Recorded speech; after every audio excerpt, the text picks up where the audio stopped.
Salam sejahtera bagi kita semua. Bismillahirrahmanirrahim. Assalamualaikum warahmatullahi wabarakatuh.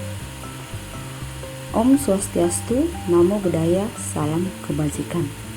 Kali ini kita akan membahas kembali mengenai termokimia, khusus pada hukum Hess. Materi kimia kelas 11. Nah, hukum Hess.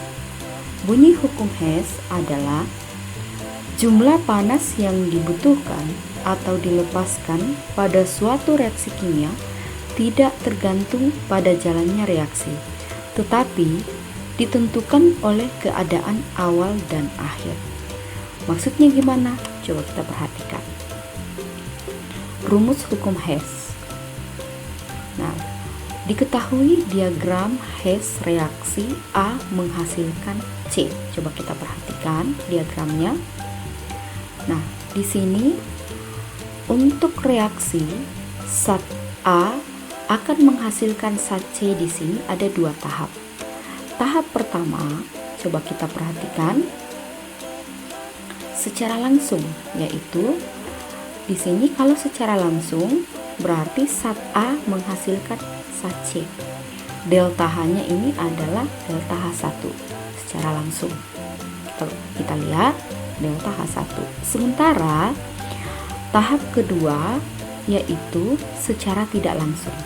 Artinya ketika zat A ini akan menghasilkan zat C, ya, dia secara tidak langsung. Maksudnya zat A ini menghasilkan dulu zat B, nanti zat B yang berubah menjadi zat C. Jadi dua tahap. Sehingga reaksinya adalah zat A menghasilkan zat B, di mana memiliki delta H2. Ya. Nah, sementara zat B ini menghasilkan zat C, delta H3. Yaitu kita lihat reaksinya di sini akan menghasilkan zat A kembali menghasilkan zat C sama di atas. Tapi yang tahap pertama itu langsung.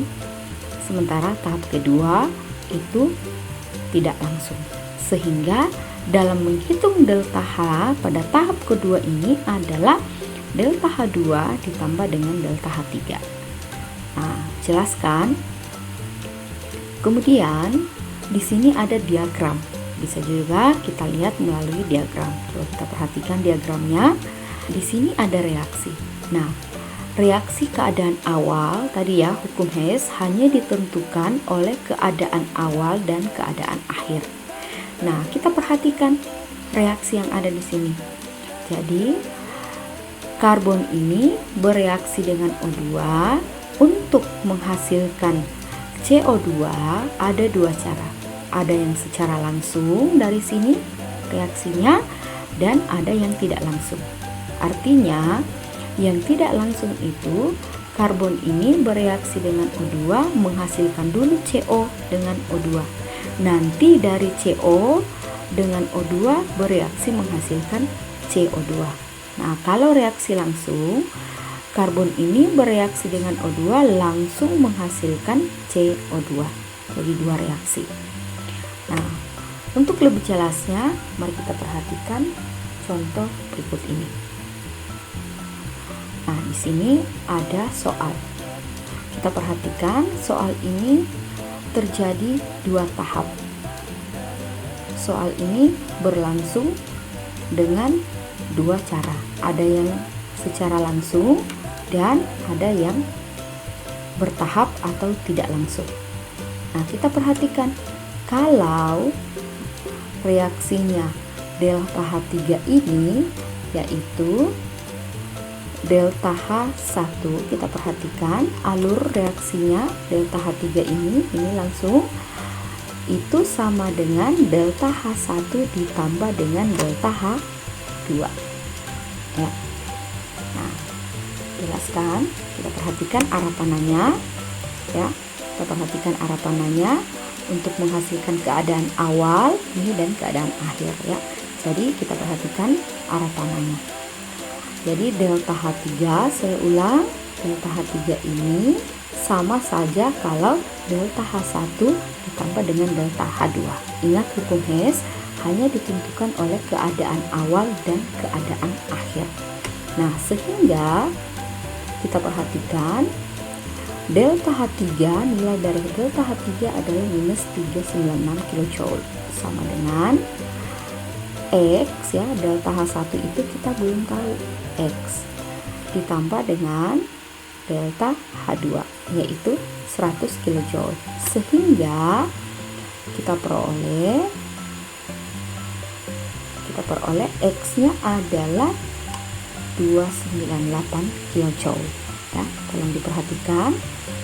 Jadi di sini 398 ditambah di sini tadi minus, melampaui tanda sama dengan ke arah kiri berarti berubah menjadi positif, sama dengan X. X ini tetap berada di posisi kanan sehingga tandanya tidak berubah. Nah, minus 398 ditambah 100 itu akan menghasilkan minus 298 kJ. Itu sama dengan X. Dan bisa dibalik ya, X sama dengan minus 298 kJ. Nah, kita perhatikan contoh yang kedua. Contoh yang kedua, bila diketahui persamaan termokimia seperti berikut. Di sini ada dua reaksi. Nah, yang ditanyakan adalah tentukan delta H untuk reaksi kalau ada seperti ini reaksinya. Nah, caranya adalah pertama-tama kita lakukan adalah menuliskan reaksi yang akan dihitung delta H-nya. Jadi, reaksi yang akan dihitung delta H-nya adalah reaksi yang ini. Al bereaksi dengan Fe2O3 menghasilkan 2Fe dan Al2O3. Jadi kita tulis dulu reaksinya. Nah, kemudian langkah selanjutnya adalah kita perhatikan reaksi yang diketahui delta H-nya. Nah, caranya adalah kita perhatikan di Fe2O3. Fe2O3 di sini ada di sebelah kiri, ya, di sebelah kiri reaksi. Sementara kita perhatikan reaksi yang diketahui delta H-nya. Nah, reaksi yang memiliki Fe2O3 berarti reaksi yang pertama di atas, ya. Nah, kita perhatikan kalau yang akan dihitung delta H-nya, Fe2O3 itu posisinya ada di sebelah kiri reaksi. Sementara reaksi yang diketahui delta H-nya, Fe2O3-nya itu ada di sebelah kanan. Nah, di sini yang paling penting kita harus perhatikan adalah yang reaksi yang diketahui delta H-nya ini kita usahakan untuk dirubah supaya Fe2O3-nya ini juga ada di sebelah kiri seperti reaksi yang akan dihitung delta H-nya. Nah, sehingga yang harus dilakukan adalah reaksi di atas ini harus dibalik supaya Fe2O3 menjadi nantinya di sebelah kiri seperti ini. Ya. Nah, sekarang kita perhatikan reaksi yang dituliskan di bawah ini sama dengan reaksi yang di atas tetapi dibalik. Nah, kalau seperti ini, ingat delta H-nya juga tandanya dibalik. Yang tadinya negatif, dibalik menjadi positif. Nah, kemudian, langkah kedua, kita lihat Al. Al ada di sebelah kiri. Sementara kita perhatikan reaksi yang memiliki Al yang sudah diketahui delta H-nya. Al di sini juga sebelah kiri. Nah, di sini yang akan dihitung delta H-nya, Al-nya juga di sebelah kiri, sama-sama sebelah kiri kan? Berarti reaksi ini tidak dirubah. Ya. Nah, sehingga kita tuliskan seperti di atas. Nah, karena di sini tidak berubah, ya, jadi delta H-nya pun tidak akan dirubah. Jadi delta H-nya tetap baik nilainya maupun tandanya tidak berubah.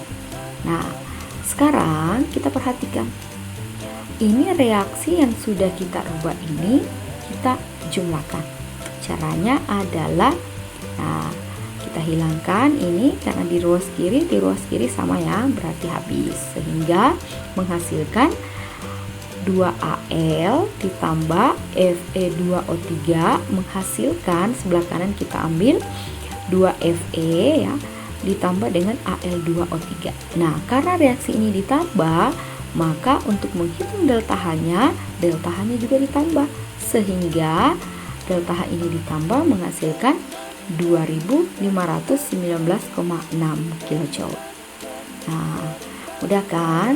Jadi intinya diperhatikan ya bagaimana caranya sehingga bisa reaksi yang diketahui delta H-nya itu kita ubah sehingga bisa menghasilkan reaksi yang akan dihitung delta H-nya seperti langkah-langkah yang dilakukan tadi. Mudah kan? Nah, di sini saya sediakan soal latihan. Selamat mencoba. Semoga sukses. Terima kasih.